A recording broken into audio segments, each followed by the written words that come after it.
क्या nuclear weapons ही एकमात्र reason है कि यूएसए इज़राइल का सपोर्ट करता है ईरान के अगेंस्ट, या कोई और रीज़न भी हो सकता है? एक रीज़न मैंने आपको बताया था लास्ट वीडियो में कि ज्यूज़ की पॉपुलेशन यूएसए में बहुत ज़्यादा है। इसकी वजह से जो भी वहाँ पर गवर्नमेंट बनाता है उनको ज्यूज़ का सपोर्ट चाहिए रहता है, इसलिए वो इज़राइल का सपोर्ट करता है। दूसरा रीज़न, अगर आपको जानना है तो इतिहास पढ़ना पड़ेगा, क्योंकि अगर कभी भी आपको सच्चाई जाननी है तो इतिहास पढ़ना ज़रूरी हो जाता है। अगर आप मीडिया के थ्रू देखते हो तो जो पावरफुल कंट्रीज़ होती है ना, उनका मीडिया पावरफुल रहता है, उनके न्यूज़ लाइमलाइट में रहते हैं, जो नैरेटिव वो क्रिएट करना चाहते हैं वो करते हैं। लेकिन जो छोटी कंट्रीज़ होती है उनका जो मीडिया इतना एक्टिव नहीं होता, इसलिए आपको सच्चाई नहीं मालूम चल सकती जब तक आप वहाँ नहीं जाते। आप जा तो नहीं सकते पर इतिहास पढ़ सकते हैं। आपको पता चलेगा कि 1901 में डार्सी कंपनी थी, विलियम नॉक्स डार्सी की, जो कि ब्रिटिश इन्वेस्टर थे।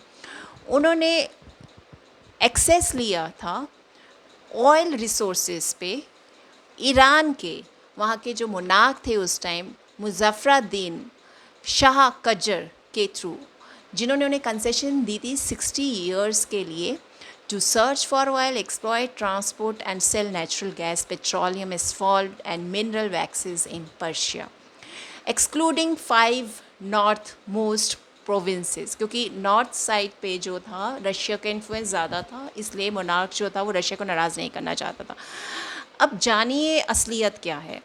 जैसे इंडिया जो था ब्रिटिश की कॉलोनी था, ईरान कभी कॉलोनी नहीं रहा वहाँ पर, लेकिन ब्रिटिशर्स का और रशियंस का इन्फ्लुएंस वहाँ पर ज़रूर रहा है, क्योंकि वहाँ के जो मोनार्क थे, वहाँ पर डायनेस्टीज़ थी, जो मोनार्क थे उनको इन कंट्रीज़ की हेल्प चाहिए होती थी, नेशनल मूवमेंट्स जो वहाँ थी उनको सप्रेस करने के लिए। अब नेशनल मूवमेंट्स कौन ऑर्गेनाइज करता था? वहाँ के जो क्लरिक्स थे, रिलीजियस लीडर्स थे, लैंड ऑनर्स, इंडस्ट्रियलिस्ट्स, इंटेलेक्चुअल्स, जिनको लगता था कि हमारा जो कल्चर है उसको सप्रेस किया जा रहा है, वेस्टर्न कल्चर प्रमोट किया जा रहा है, हमारे जो नेचुरल रिसोर्सेज हैं उनको बेचा जा रहा है, हमारी कंट्री को बेचा जा रहा है। लेकिन ये जो मोनार्क्स थे, इनको पार के लिए अपनी कंट्री की चिंता बिल्कुल भी नहीं थी, इनको बस पार से प्यार था, उसके बदले में वेपन्स लिया करते थे। अब जैसे जब उन्होंने ऑयल के एक्सेस राइट्स कंसेशन दिए तो उसके बदले में उनको कैश मिला था, 20,000 पाउंड्स शेयर्स मिले थे, और 16% of profits of this company इनको दिया जा रहा था। 1909 में ये जो कंपनी थी, 1908 में इनको ऑयल मिला, 1909 में ये जो कंपनी थी इसका नाम था एंग्लो पर्शियन ऑयल कंपनी। इसके जो राइट्स थे 50%, मोर देन 50% राइट्स जो थे वो बर्मा कंपनी को बेच दिए गए, और 1923 में 100% बर्मा कंपनी को दे दिए गए, और 1924 में ब्रिटिश गवर्नमेंट ने 51% जो इस कंपनी के शेयर्स थे वो ख़रीद लिए। ऐसे इनडायरेक्टली ब्रिटिश गवर्नमेंट ने नेचुरल रिसोर्सेज जो ईरान के थे उन पे कब्ज़ा कर लिया था। और अब देखिए कि जब 1935 आया, रज़ा शाह वहाँ का मोनार्क था, उसने इस कंपनी का नाम चेंज करके एंग्लो ईरानियन ऑयल कंपनी कर दिया। वहाँ पर सेकेंड वर्ल्ड वॉर के बाद ये जो नेशनलिस्ट मूवमेंट्स थी बहुत पॉपुलर हो रही थी, क्योंकि लग रहा था कि जो नेचुरल रिसोर्सेज है वो टैक्स पेयर्स को नहीं दिए जा रहे, सिटीजन्स को नहीं दिए जा रहे, ब्रिटिशर्स लेकर जा रहे हैं। लेकिन उसको सप्रेस करने के लिए जो ब्रिटिशर्स थे उन्होंने मोहम्मद रज़ा शाह का सपोर्ट किया, और वहाँ पर बिना वोटिंग के एक प्राइम मिनिस्टर इंस्टॉल किया गया, जनरल अली रज़मारा, जो कि प्रो वेस्टर्न था। उसने पब्लिक को ये कह के कन्विंस करना शुरू कर दिया कि ईरान के पास अपने टेक्नीशियन नहीं है जो इस कंपनी को देख सके, इसलिए ब्रिटिशर्स के हाथ में ही मैनेजमेंट देना ठीक है। लेकिन उसकी जो थी सरकार 1 साल भी नहीं चली। 1951 में फ़िदाइने इस्लाम करके एक्सट्रीमिस्ट ऑर्गेनाइजेशन थी, इसको मार दिया गया, उसके द्वारा असैसिनेट कर दिया गया, और उन्होंने इलेक्टेड प्राइम मिनिस्टर मोहम्मद मसूदेग को वहाँ पर लेकर आए, और उसने ये जो कंपनी थी उसको नेशनलाइज किया, नाम बदल के नेशनल ईरानियन ऑयल कंपनी रख दिया गया।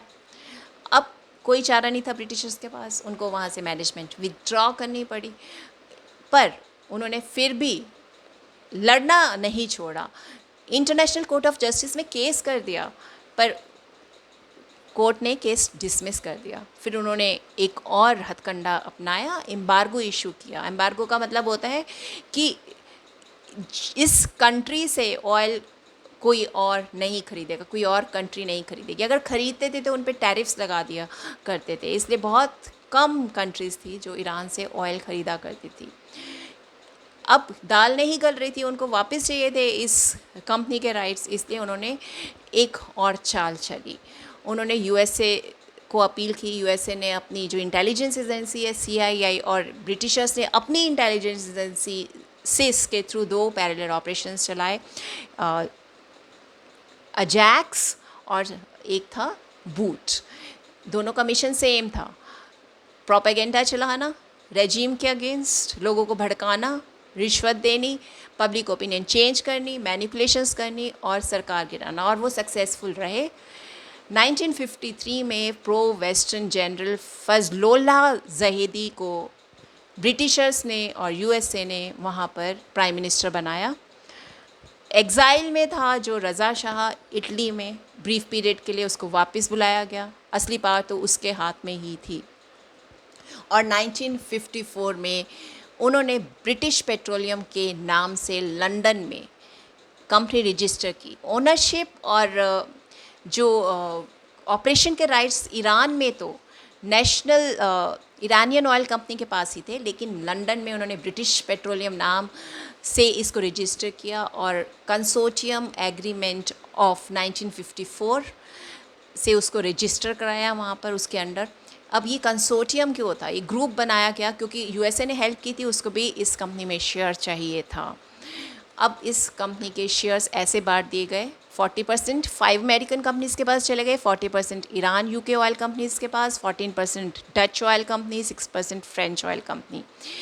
इस तरह से 50-50% जो था प्रॉफिट डिसाइड हुआ कि 50% ईरान लेगा, बाकी कंपनीज़ में 50% बांट दिया जाएगा। लेकिन ईरान को अकाउंट्स नहीं दिखाए जाते थे, ना ही ईरान को कोई हक था ऑडिटिंग का। इस वजह से मिसमैनेजमेंट और मैनिपुलेशंस के चांसेस ज़्यादा थे। 1979 में रिपब्लिक इस्लाम पार्टी ने जब सुप्रीमो अयतुल्ला रूहुल्लाह खोमानी की लीडरशिप में गवर्नमेंट अपने हाथ में ली, ये नेशनलिस्ट्स थे, इन्होंने अपने हाथ में ली क्योंकि ये मानते हैं कि 1979 में हमें इंडिपेंडेंस मिली थी। जैसे इंडिया को 1947 में मिली थी, इन लोगों का मानना है कि 1979 में हमें मिली थी। वापस इन्होंने ये ऑयल कंपनी अपने कब्ज़े में की और साथ ही प्रो वेस्टर्न रिजीम को ख़त्म किया। तभी से ये जो है यूएसए और ब्रिटिशर्स इनके अगेंस्ट है। अभी भी ये जो वहाँ पर मूवमेंट्स और ऑर्गेनाइजेशंस पार्टीज़ बैन कर दी गई है क्योंकि वो एंटी नेशनल है। जैसे कि मुजाहिदीन खल्क एक ऑर्गेनाइजेशन है जिसको इरानियन रेजिस्टेंस ग्रुप के नाम से जाना जाता है, उसकी हेल्प करते हैं ये लोग वहाँ पर टेररिस्ट अटैक्स कराने में और रेजीम चेंज करने के लिए प्रोपेगेंडा, रिश्वत, वही जो 1953 में इन लोगों ने किया था, अभी तक वो चल रहा है। इज़राइल भी इसकी हेल्प करता है।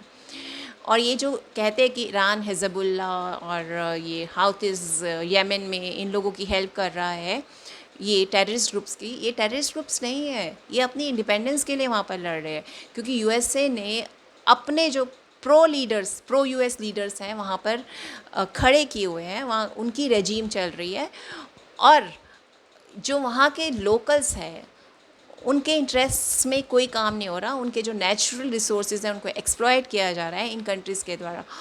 और ये अमेरिकन्स और वेस्टर्न कंट्रीज़ इन्होंने इनको टेररिस्ट ग्रुप का नाम दे दिया है और हम भी यही मान के चलते हैं कि ये टेररिस्ट है, जबकि टेररिस्ट जो बनाए किसने हैं, टेररिस्ट मुस्लिम्स को बनाया किसने, अमेरिका ने ही बनाया। ये भी मैं आपके साथ किसी दिन डिस्कस करूँगी। अब आप जानिए कि असलियत क्या है। इतिहास के बिना आपको कुछ नहीं मालूम चल सकता, इसलिए इतिहास पढ़ना बहुत ज़रूरी है।